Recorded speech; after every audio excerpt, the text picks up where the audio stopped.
Hey everyone, welcome to The Tasting Table. We got a real fun episode for you today because we have some stuff that we have never tried before. Chandler? Before today. Before today. Before 3 days ago. It's what really makes it special is that it can't be defined by conventional spirit labels. But first, I'm James. Oh, and I'm Chandler. And don't forget to like, comment, and subscribe. It's super important because if you don't do that, then I don't get validated. And then when I go home and I go to sleep and I'm like, then I feel sad. I feel lonely. And then it's a whole thing. And then I feel like I need a drink. And then I feel like I need a drink. That's what we're here to do today, is to have a drink. So Chandler, what are we drinking? So we went on a little distillery crawl in Red Hook, which is where the Van Brunt distillery is located, along with a couple other New York local-based distilleries. What we found on our adventure is something that cannot be called whiskey, even though Liquor cam. It is very, very close to whiskey. What we have here is Van Brunt's small batch hopped edition Stillhouse Spirit. Hold it for me. Hold it for me. Hey, look at that. Beat? Yeah. There we go. Is that you recording? Oh yeah, well, you saw that. Now, according to the label, spirits distilled from grain, flavored with hops, 40% ABV. So it's, which grain? Honestly, I don't know, because the types of grain that goes into this isn't limited to what we usually know about whiskeys. Because you know a rye whiskey, it's got to have 51% rye. Bourbon's got to have 51% corn. All of that. This doesn't abide by any of those rules. In fact, it's a maverick. It blazes its own trail, and we love it for it. So, we got this last weekend. Mm-hmm. We went a little distillery crawling. We went to Van Brunt, and so we did find out a little bit about this. One of which is how it came about, which I believe it was because during the pandemic, there were some local breweries and stuff that had a lot of leftover product. You know, you remember that during the pandemic, Well, because they couldn't distribute to various bars, et cetera. They had so much surplus beer, they had to figure out something to do with all that beer. So Van Brunt would take it, and they've distilled it into what is effectively whiskey, but it can't be called whiskey because it has like malt in it. It has malt and it has hops. Now, hops is not a grain. Instead, it is a bud. No, kind of like weed. It looks like it too. It looks like it. It has a lot of the similar smell and terpenes. Yep, they are loosely related. Yeah. Cannabis and hops. Kind of surprising. And on the nose, it is so floral, so just perfumey right off the bat. You get so much of that like Citra, Centennial, hot, like just it's a little bitter. It's a little citrusy. And especially, I think, above all, it's creamy. This is definitely very creamy. It's definitely missing some of the bitterness, the way that you would expect from the ethanol normally of a whiskey. Instead, it has a different kind of more complex bitterness kind of going on from the hops, I think. It doesn't have the richness that you expect from, I guess, such a malty wash. So that's the other thing. We took, or not we, but beer, the process of making beer goes... which we created. We've done it ourselves. You make the brew, you make the wort, and then you pitch your yeast, and then it ferments into beer. Yeast. Batter up. And with whiskey, you essentially follow the same thing, except the verbiage kind of changes. Instead of wort, you say mash. Instead of, actually, the beer itself would be the mash because that's like the post-ferment terminology for it. So it's unlikely, I think, that they're still using like beer for this. They're likely just using, because it doesn't say from beer. It says from grain, so it's likely that I'm projecting. I'm thinking, but I think that's likely that they took the stuff that's used to make a beer, they themselves brewed, like, And then and kind of like a, just make up and then distill it. interesting. Because we did try something. We're not gonna talk too much about it, but they did have something else. I do want to. We were of the privileged few, I suppose, to have tried some of the select batches of hopped edition Van Brunt, where Local breweries, they use local breweries. We're not mentioning their names because they're working with it. yeah, we're not trying to put anyone on blast, but it was Distinct flavors, and that's the difference with that. and it was isolated, specific beer recipes that like the single batch was then converted into a distilled spirit. So it really conveyed a lot more of what's going on in the beer. Like This tastes more like a whiskey beerish, and those tasted like they took beer, particularly for one of them, the beer that I know very well, like they distilled it, and it just tastes like that, but whiskey. So I'm curious, what does one do with a spirit such as this? This is absolutely amazing. Bartender extraordinaire. I think this would be absolutely amazing. Of course, one in traditional drinks that you would use whiskey in, right? I wanted to make an old fashioned with this because I think one, super fun, super funky, right? You can also spruce it up a little bit instead. What we Do did find grapefruit. out, though, is that this particular bottle is a tad bit less aged Yes. than some of the regular whiskeys that Yes, would go into It's like an 2 old years, fashioned. right? Yeah, if that, because I think the minimum. I think this one just got like a couple of months. Really? Barrel aged. In addition to whatever aging process went into the beer making aspect, because they're generic hopped edition. It could be that they just made a beer-ish mash, or they could have just, swooped in on a bunch of the beer and just kind of did a party bucket. Because that's what I was thinking when That's they what I initially think. That's what I think introduced it used to be. I think that now it's less likely to be that. They probably refined it down. They a little probably bit more. just make their own, if they make their own. But I'm assuming they do. It was very cool, I thought, that they worked with so many of the smaller microbreweries in the Brooklyn area. I love that. To, one, make sure that surplus product didn't go to waste. 100%. And also just kind of re-profile, rebrand what distilled spirits can be like. And this idea popped in my head earlier today. We know of a homebrew shop in the area that has actually platformed a lot of the microbreweries, and in their exchange has got a lot of the recipes for I have a theory about that. 4 different. I think Well, what's up? that they went there and they got them and they used that to make it. Wait, you mean Van Brunt went to Bitters and Esters? Yes, because it's Oh, no, super I'm small. I'm using Oh boy, government names now. No, I mean, you don't know which one that we were allowed to taste and who let us taste it, But I think because it was those two beers are actually ones they have there.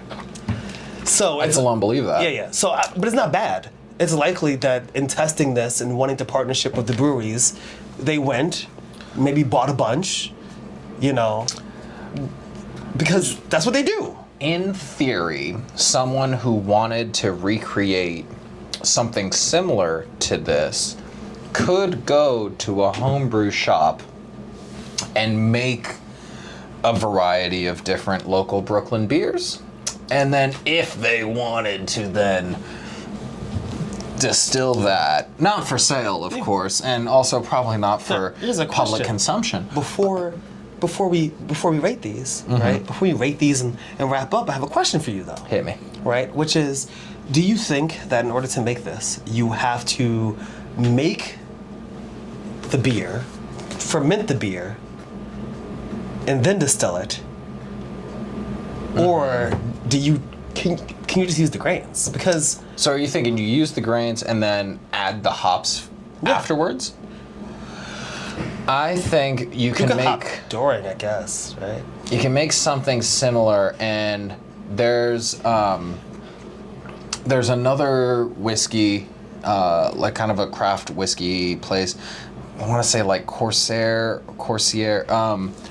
They have kind of a very angular bottle, and usually like a black and white sticker on it. I think they have one that's like Hopmageddon or something. Oh, yeah, I know exactly. Yeah, I know what you're talking about. Yeah. Whereas what I've read on the label for that leads me to believe that that is a whiskey that was made and then infused Dry hopped. It is dry hopped. Yeah. Which is just a really easy way of introducing hops into it. Is you make the thing Post Yes.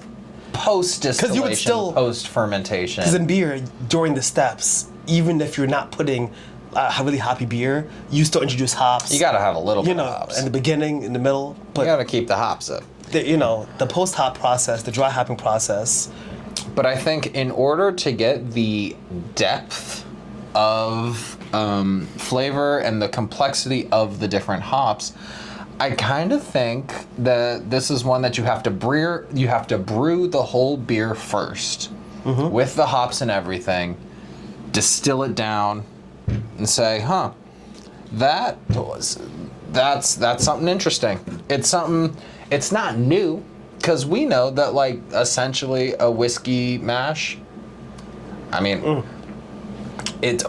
we've both tried. It's grain and stuff, that's it. Whiskey mashes just without being distilled, and it tastes just kind of like a shitty beer. It does, though. Yeah, 100%. And so think about And it if you smells like it, too. started with a good beer and distilled from there, that's kind of something really neat. Now, what do you rate it? And if you had a bar, where's this going? I think as a consumer, it's meh. And if I were stocking a bar, I wouldn't know what to do with it. But as someone who is really fucking interested in whiskey making, beer guy. distilling, I think this is super interesting, and I would find a way to make it work You whatever. missed the whole thing, right? Because what you do with this, What do you do? is you take it, you go to your shelf, and you look at it, and you go, Stillhouse Hopped Edition. This is interesting. It's local. It's distinct and different. Oh, and you're Because just bringing it this up is shelves? this is the kind of thing I think that people would like to try. One, the reason that's an old fashioned is because it's not super aged, but a lot of times when I go out and I get old fashions, what I've noticed is I'll get things that are interesting. They have chocolate in them and blueberry. They're not fucking old fashions, No. They just have a lot They're of an inventive, something new, something and different. this will go good with some ginger ale, in a Collins glass. You can probably hit this, I think, with I was thinking about doing this for what is it called again? With the Campari? Negroni? Yeah, make it. Fuck it. That would be really good in make it. Negroni. So what kind of caught me off guard about this is we've tried barrel aged gins. Yes. And this reminds me of what I was hoping a barrel aged gin would taste like, because it has the depth and the richness and the complexity that I want from from just a dark spirit in general. Like it's not clear. I expect it to have some richness and a little bit of maltiness in it, but it's so floral and it's so it's got such a bouquet Oh yeah. to it that I want to see what this would do in gin drinks, similar to a Negroni. I was gonna say also with tonic. I would love simple a gin and tonic. I mean, whiskey and tonic. A hopped addition. spirit, grain, and tonic. So, what would you rate this? I rate it 8.6 for interestingness and for the fact that I have now told 5 different people about how excited I am to profile this. So strictly off that, just off of my enthusiasm for how it came to be, and just And our story as well. the community aspect of I think we're ruined though, because we were privileged enough to try something that some people may never try. That's the same thing. but better. And that's the truth. I guess we just gotta make it ourselves. No, I think it's a very cool spirit, and if I were to open a bar in New York, here, in Brooklyn, would definitely feature this, hands down. Probably in something a little bit lemony, maybe gimlet. Ooh, I could see that. Like I would try to go something a little lemon, but also let the flavors really flourish in it.